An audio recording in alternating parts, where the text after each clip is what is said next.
नहमदुहु व नुसल्ली व नुसल्लिमु अला रसूलिहिल करीम अम्मा बाद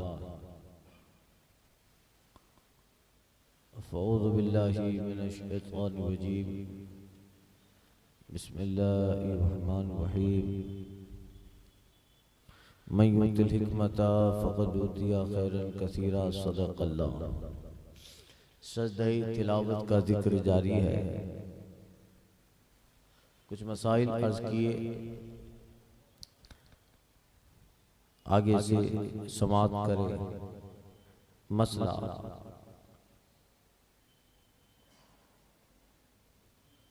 ये जो कहा गया कि सजदे तिलावत में सुबहान रब्बिल आला पढ़े, ये फर्ज नमाज में है और नफल नमाज में सजदा किया तो चाहे तो ये दुआ पढ़े। और दुआएं जो अहादीस में वारिद हैं वो भी पढ़े। मसलन सजद वजहिया लिल्लज़ी खलक़ह व सब्बरा व शक़्क़ समअहु व बसरहु बिहौलिही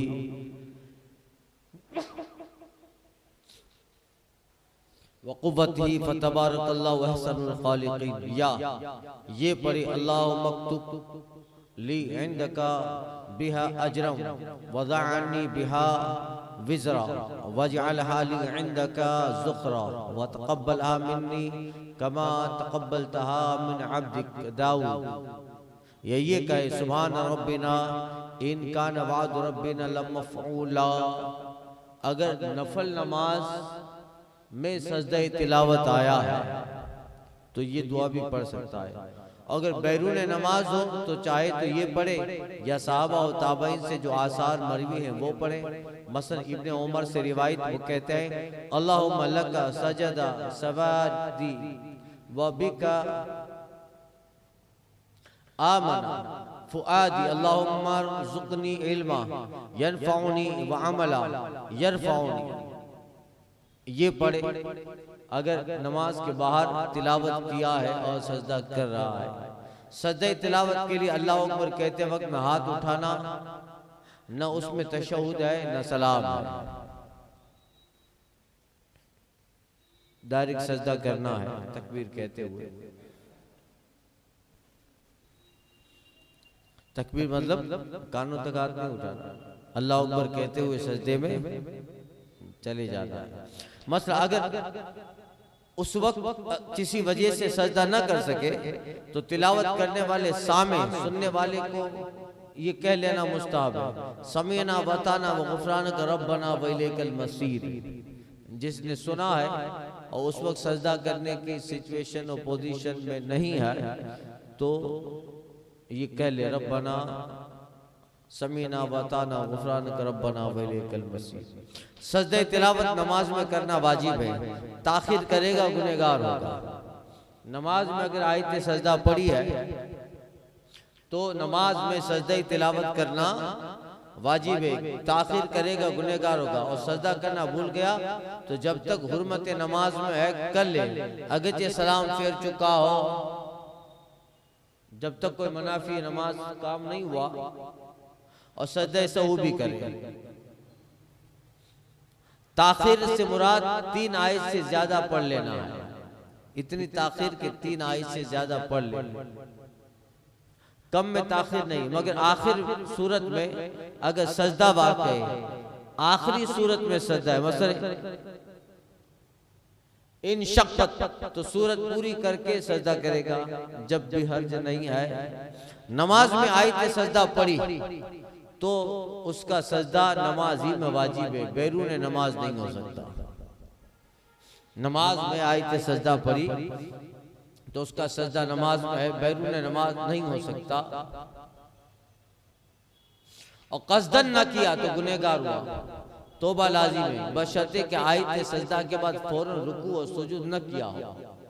नमाज में आयत सजदा पढ़ी और सजदा न किया, फिर वो नमाज फासिद हो गई या कसदन फासिद कर दी तो बैरून नमाज सजदा कर ले। और सजदा कर लिया था तो हाजत नहीं, सजदा करने के बाद नमाज अगर फासिद की है तो फिर सजदा तिलावत नहीं है। अगर आयत पढ़ने के बाद फौरन नमाज का सजदा कर लिया, यानी आयत सजदा के बाद 3 आयत से ज्यादा न पढ़ा, आयत सजदा के बाद 3 आयत से ज्यादा न पढ़ा और रुकू करके सजदा किया, तो अगरचे सजदे तिलावत की नियत न हो, उसका वो सजदा अदा हो जाएगा, उसका वो सजदा अदा हो जाएगा। नमाज का सजदा तिलावत सजदा से भी अदा हो जाता है। देखिए मसला, नमाज का सजदा तिलावत सजदे से भी अदा हो जाता है और रुकू से भी, मगर रुकू से जब अदा होगा कि फौरन करे, अगर फौरन आयत तिलावत करने के बाद रुकू में चला गया तो उसी रुकू से अगर सजदे की नियत कर रहा है तो सजदे तिलावत हो गया, सजदे तिलावत हो गया। फौरन न किया तो सजदा करना जरूरी है। और जिस रुकू से सजदा तिलावत अदा किया, खवा रुकू रुके नमाज हो या उसके अलावा, अगर रुकू नमाज है तो उसमें अदाए सजदा की नियत कर ले। अगर खास सजदा ही के लिए ये रुकू किया तो उस रुकू से उठने के बाद मुस्तहब यह है कि 2-3 आयतें ज्यादा पढ़कर रुकू नमाज करे, फौरन न करे। अगर आयत सजदा सूरत खत्म पर है और सजदा के लिए रुकू किया तो दूसरी सूरत की आयतें पढ़कर फिर रुकू करेगा। मसला,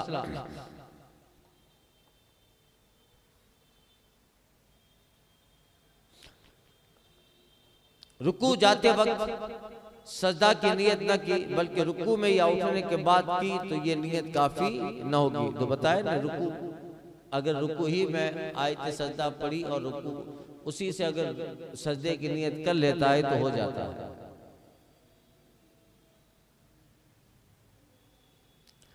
तिलावत के बाद इमाम रुकू में गया और नियत से सजदा न की, मगर मुक्तदियों ने तिलावत के बाद इमाम रुकू में गया और नियत से सजदा कर ली। आयत सजदा तिलावत करने के बाद इमाम रुकू में गया, नियत सजदा, मगर मुक्तदियों न की तो उनका सजदा अदा न हुआ। लिहाजा इमाम जब सलाम फेरे तो मुक्तदी सजदा करके कादा करे और सलाम फेरे, और इस कादा में तशहुद वाजिब है। अगर कादा न किया तो नमाज फासिद हो गई कि कादा जाता रहा। ये हुक्म जहरी नमाज का है। सिर्री में चूंकि मुक्तदी को इल्म नहीं होता कि इमाम साहब ने कौन सी आयत पढ़ी है और ये जो जा रहे हैं वो सजदा तिलावत के बाद सजदा कर रहे हैं, रुकू उस नियत से पता नहीं रहता, लिहाजा मुक्तदी माजूर है। अगर इमाम ने रुकू से सजदा तिलावत की नियत न की तो उसी सजदा नमाज से मुक्तदियों का भी सजदा अदा हो गया, अगरचे नियत ना हो। लिहाजा इमाम को चाहिए कि रुकू में सजदा की नियत न करे बल्कि न करे कि मुक्तदियों ने अगर नियत न की तो उनका सजदा अदा ना होगा।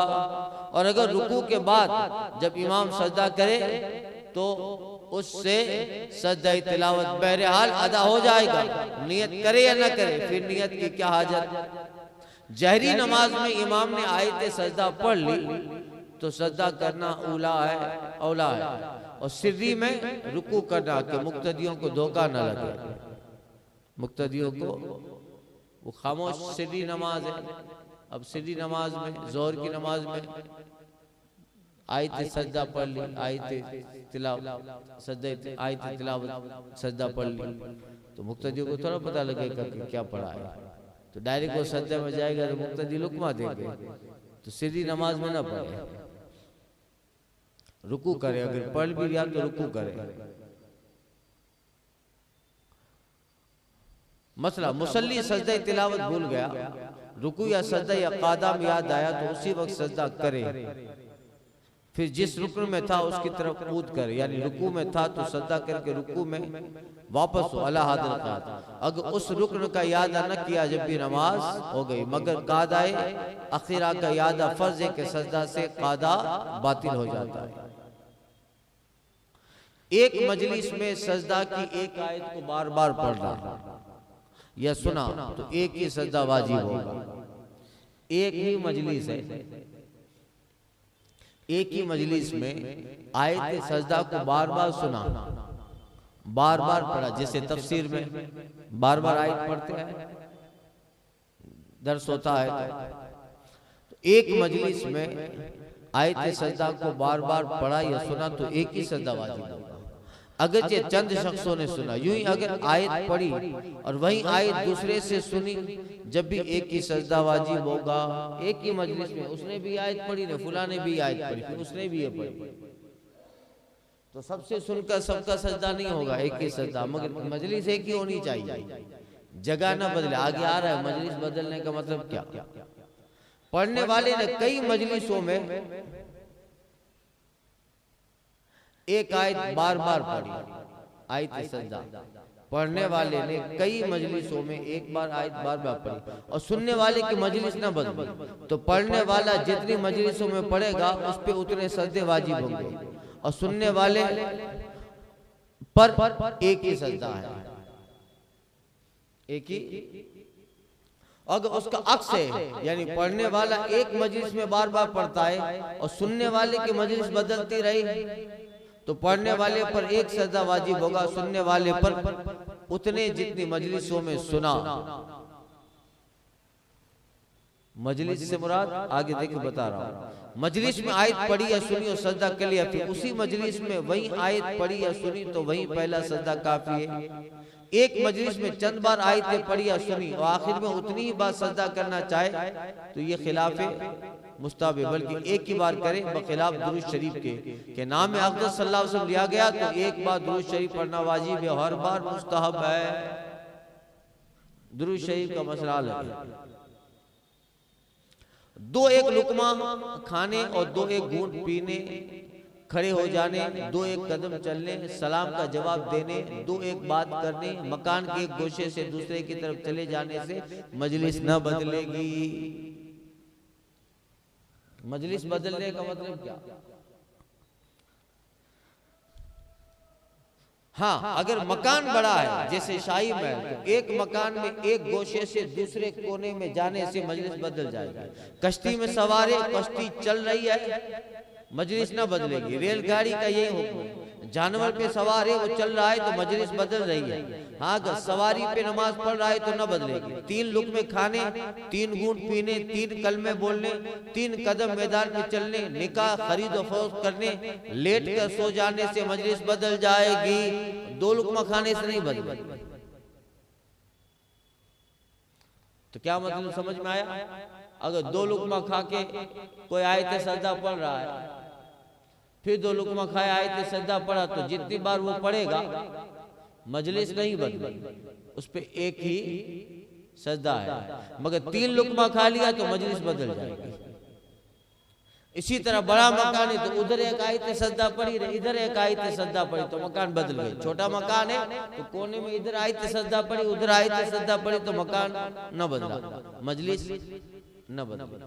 खरीदो फरोख्त, निकाह, लेट कर सो गया फिर उठा, इन सब चीजों में मजलिस बदल जाएगी। तो मजलिस बदलने से आगे मसला बयान कर दिया कि अगर मजलिस बदल तो इस तरह की मजलिस बदली है कि वाकई में मजलिस बदलना कहा जाएगा। तो जितनी मजलिस वो बदलता गया उतनी मर्तबा आयत सजदा हर मजलिस में जब पढ़ी तो आयत सजदा करना वाजिब है। ताना तन्ना, सवारी पे नमाज पढ़ता है, कोई शख्स साथ चल रहा है या वो भी सवार है मगर नमाज में नहीं, ऐसी हालत में अगर आयत बार बार पढ़ी तो उस पे सजदा वाजिब है, और साथ वाले पे उतनी जितनी बार सुना। मसला ताना तन्ना, नहर या हौज में तैरना, दरख्त की एक शाख से दूसरी शाख पे जाना, हल जोतना, हल जोतना, दाएं चलाना, चक्की के बेल के पीछे फिरना, औरत का बच्चे को दूध पिलाना, इन सब सूरतों में मजलिस बदल जाती है। याद रखिएगा, निकाह के बयान में भी आएगा, इजाब और कबूल के बयान में भी मजलिस बदलने का बाब आएगा। जितनी बार पढ़ेगा सुनेगा उतने सजदे वाजिब होंगे, उतने सजदे वाजिब होंगे। मसला एक जगह बैठने ताना तन रहा है तो मजलिस बदल रही है, अगरचे फतुल कदीर में उसके खिलाफ लिखा है, इसलिए कि ये अमल कसीर है। किसी मजलिस में देर तक बैठना, क़िराअत, तस्बीह, तहलील, दर्स, वाज में मशगूल होना मजलिस को नहीं बदलेगा। अगर दोनों बार पढ़ने के दरमियान कोई दुनियावी काम किया, मसलन कपड़ा सीना वगैरह, तो मजलिस बदल जाएगी। मतलब आयत सजदा बैरून नमाज तिलावत किया और नमाज और सजदा करके फिर नमाज शुरू कर दी, तो नमाज में फिर वही आयत पढ़ी तो उसके लिए दोबारा सजदा करे।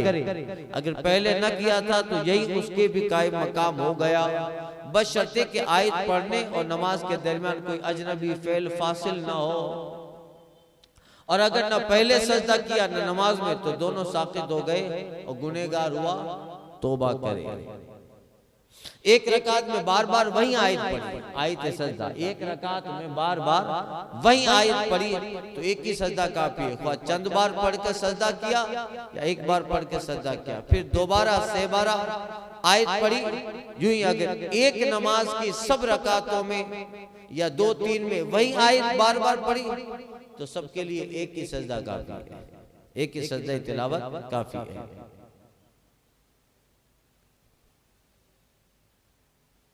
नमाज में आयत सजदा पढ़ी और सजदा किया, फिर बेवुजू हो गया और वुजू करके बिना किए फिर वही आयत पढ़ी, दूसरा सजदा वाजिब ना हुआ। और अगर बिना के बाद दूसरे से वही आयत सुनी तो दूसरा सजदा वाजिब है और ये दूसरा सजदा नमाज के बाद करे। एक मजलिस में सजदा की चंद आयतें पढ़ी तो उतने ही सजदे करे। हाँ, वो मसला अलग था। ये मसला एक ही मजलिस में सजदा की चंद आयतें सुनी, दूसरी आयतें, एक काफी नहीं। पूरी सूरत पढ़ना और आयत सजदा छोड़ देना मकरूह तहरीम है। पूरी सूरत पढ़ा उसमें आयत सजदा आई तो छोड़ दिया गया, चलो सजदा करना पड़ेगा, इसको नहीं पढ़ा, ये मकरूह तहरीम है। और सिर्फ आयत सजदा पढ़ने, आयत सजदा के पढ़ने में करात नहीं, मगर बेहतर ये कि 2-1 या पहले या बाद को मिला ले। सामईन ने सजदा का तैया क्या हो, सजदा उन पे बार ना हो तो आयत बुलंद आवाज से पढ़ना बेहतर है। मालूम है कि सब सजदा कर लेंगे और वरना आहिस्ता देखता है कि सब सुस्त लोग हैं, फिर मैं बोलूंगा कि चलो आयत पढ़िए सजदा करो तो लोगों को बार होगा, गिरा महसूस होगा, तो उस वक्त आयत ना पढ़े। और सामईन का हाल मालूम ना हो कि आमादा है या नहीं, जब भी आहिस्ते पढ़ना बेहतर है। खामखा लंबा आवाज से पढ़ेगा, वो सुनेगा तो उसको सजदा करना पड़ेगा। तो ये है आयत सजदा पढ़ी गई, मगर काम में मशगूली के सबब इसने न सुनी तो ऐसा यह है कि सजदा वाजिब नहीं। मगर बहुत से उलमा कहते हैं कि अगर न सुनी सजदा वाजिब हो गया। जिस मकसद के लिए फायदा, एक मजलिस में जिस मकसद के लिए सजदा की सब आयतें पढ़ के सजदा कर, देखो वजीफा बता रहे हैं, एक वजीफा, और उसको आप पढ़िएगा, कोई भी मकसद हो इंशाल्लाह पूरा होगा।